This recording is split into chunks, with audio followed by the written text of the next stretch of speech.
ಕೊಚ್ಚಿಯ 157 flat ಮೂಲ ಬೆಲೆಗಿಂತ ಕಡಿಮೆ ರೇಟಿಗೆ ಮಾರಿದ್ದು ಯಾಕೆ? ಅದು ಸ್ಪೆಕ್ಯುಲೇಷನ್ ಆಗುತ್ತೆ ವಿನಃ ಡೆಫಿನೆಟ್ ಇನ್ಫಾರ್ಮೇಷನ್ ಆಗೋದಿಲ್ಲ.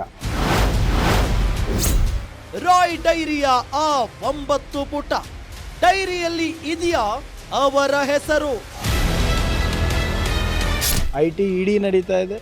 ಇದು ಬರೇ ಇಂಥ ವ್ಯಕ್ತಿಗಳಿಗೆ ಯಾರು ಕೇಂದ್ರ ಸರ್ಕಾರ ಮಾತು ಕೇಳಲ್ಲ. ರಾಯ್ ಹೆದರಿದ್ದು ಐಟಿಗ?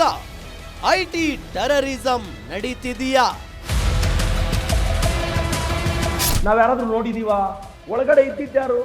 SIT Siddaramaiah investigation special investigation team. Rai diary ರಹಸ್ಯ ವೀಕ್ಷಿಸಿ ಗ್ಯಾರಂಟಿ ಸ್ಪೆಷಲ್ ರಾತ್ರಿ 9:30ಕ್ಕೆ.